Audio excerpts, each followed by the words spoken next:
समय व्यर्थ करने से कोई लाभ नहीं है कान्हा। तुम शीघ्र ही इनका अंत क्यों नहीं कर देते? दाऊ भूल गए, मधु और कैटब के वंशज हैं ये। इन्हें भी इच्छा मृत्यु का वरदान है।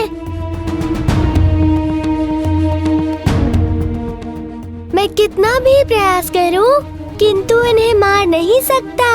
तो अब क्या करे कान्हा? हम कैसे मारेंगे इस दुष्ट को? दाऊ, हमें माता भगवती का आवाहन करना होगा।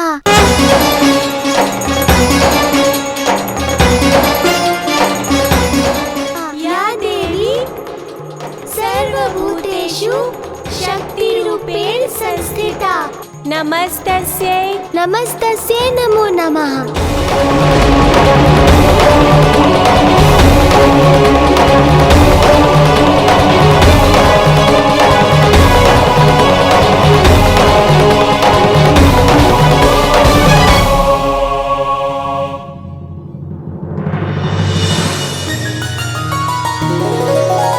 देवी माँ,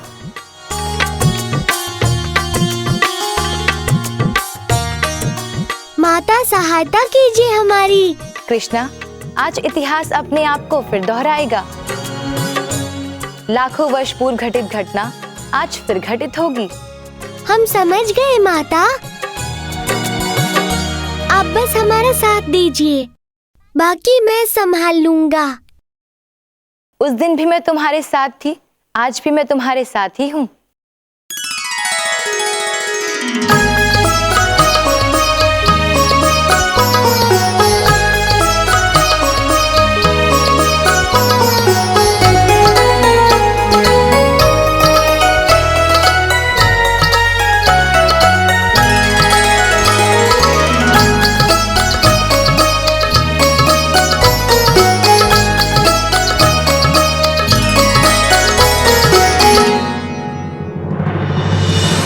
ये सब क्या हो रहा है?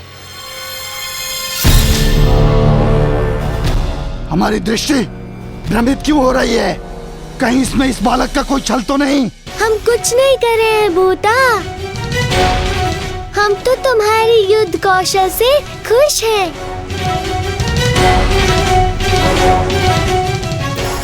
इसीलिए हम तुम्हें वरदान देना चाहते हैं। मांगो, क्या मांगना चाहते हो?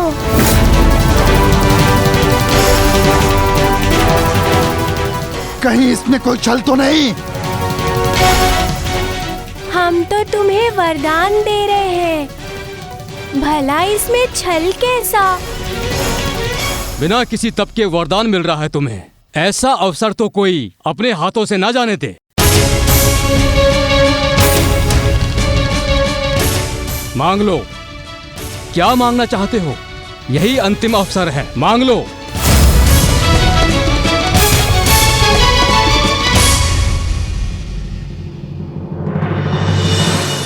तू चींटी जैसा बालक मुझे वरदान देगा?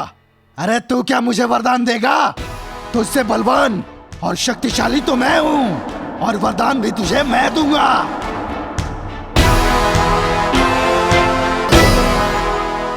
स्वामी, ये एक दैत्य है। भला एक दैत्य किसी और को वरदान क्या देगा? सही कहा यक्ष, ये एक दैत्य है। अपने वचन से पलट गया तो? नहीं, मुझे तो इस पर विश्वास नहीं है। आपने सही कहा दाऊ। यदि इन्होंने अपना वचन पूर्ण नहीं किया तो? ये क्या कह रहे हो बालक? मत भूलो कि हम मधु कैटब के वंशज हैं, जो अपने वचन से कभी नहीं पलटते। जो मांगना है निश्चिंत होकर मांगो, मैं तुम्हारी इच्छा अवश्य पूरी करूंगा। मैं तुम्हें वचन देता हूं।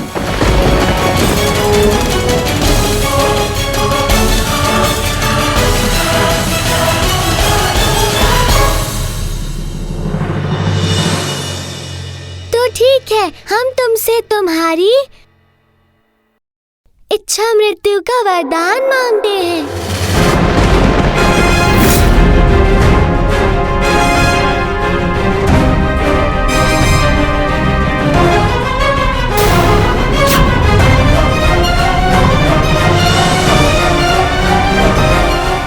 ये तुमने क्या किया मूर्ख? हम यहाँ इसे वरदान देने नहीं, इसका वध करने आए थे। मैंने अकेले तो ऐसा नहीं किया। मत भूलो भूता, तुमने भी ऐसा ही किया है। पहले वो विष्णु और अब ये बालक। तुमने हमारे साथ छल किया है, वही छल जो सदियों पहले हमारे पूर्वज मधु और केटव के साथ किया था, और वही उनकी मृत्यु का कारण बना था। किंतु अब तुम्हें अपना वचन पूर्ण करना होगा।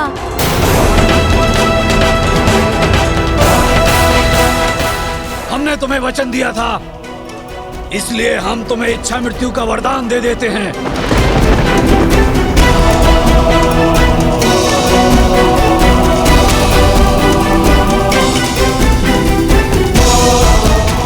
किंतु हमें एक वचन दो, हमारी मृत्यु भी वैसी होनी चाहिए जैसे हमारे पूर्वज मधु और केटव की हुई थी। तुम्हारी इच्छा अवश्य पूर्ण होगी। अपनी मृत्यु के लिए तैयार हो जाओ।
मैं तो धन्य हो गया प्रभु, जो इतने दिन आपकी शरण में रहा।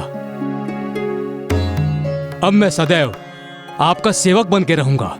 यक्ष, तुम एक असुर हो, किंतु तुम्हारा हृदय किसी देवता से कम नहीं है। मैं तुम्हें मुक्त करता हूँ। जाओ और इस सृष्टि के सभी असुरों के समक्ष उदाहरण बनो, ताकि सभी असुर तुमसे नैतिकता सीखकर सृष्टि का विकास करें, ना कि नाश। जो आज्ञा प्रभु। मैं आपसे कितना भी दूर रहूं, किंतु आप मुझे सदैव स्मरण रहेंगे।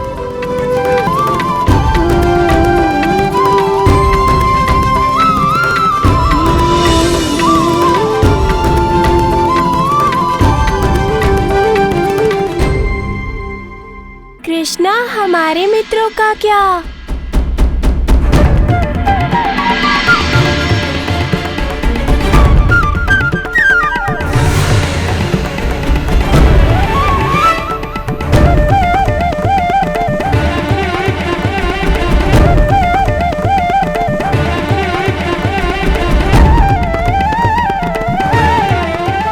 अरे, ये दैत्य यहाँ कैसे?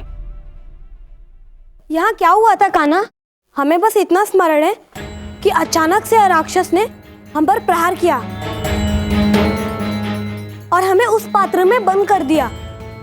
उसके पश्चात हमें कुछ स्मरण नहीं। इन्हें कुछ याद नहीं दाऊ। यक्ष को भी ये सब भूल गए हैं। हाँ सुदामा, भूता और भभूता ने हम पर आक्रमण कर दिया था।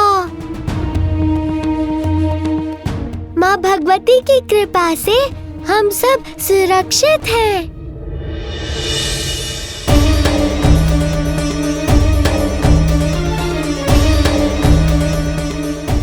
चलो अच्छा हुआ, भूता और भभूता की मृत्यु होते ही सभी संकट समाप्त हो गए। नहीं दाऊ, ये शांति तो केवल क्षण भर की है। कोई है जो इतनी शीघ्र हार मानने वाला नहीं। आने वाली विपदाओं के लिए हमें सतर्क रहना होगा।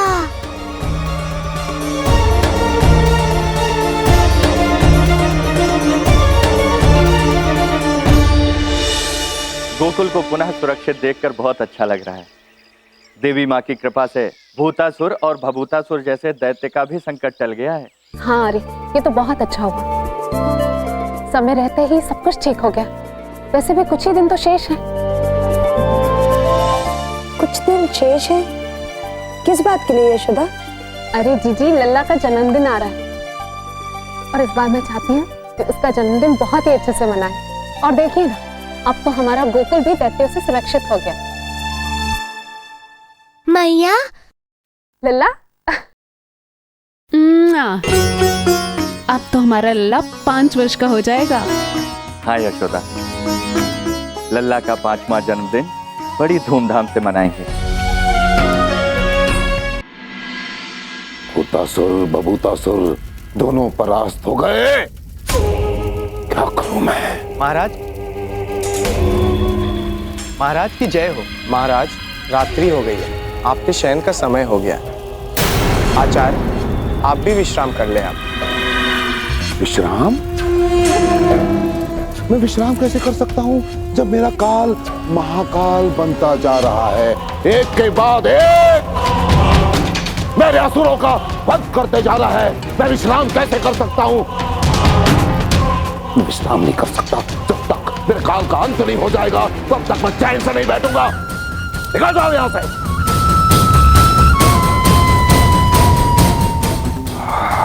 क्या करूं, क्या करूं? आचार्य, मेरी सहायता कीजिए। अस्त व्यस्त हो गया हूं मैं। कुछ कीजिए। कोई तो होगा जो उसका अंत कर सकता हो। असुर जाति का कोई भी बलशाली और शक्तिशाली राक्षस कृष्ण के आगे एक पल भी टिक नहीं पाते। मेरे मस्तिष्क में कोई भी एक ऐसा नाम नहीं आ रहा है जो कि कृष्ण का अंत कर सके। कुछ कीजिए। हाँ, एक दैत्य है जो इस कार्य को करने के लिए बिल्कुल अनुकूल है, परंतु अब तक ये नाम मेरे मस्तिष्क में आया क्यों नहीं? आचार्य, कौन है वो? बताइए मुझे, कौन है वो? प्रलंबासुर।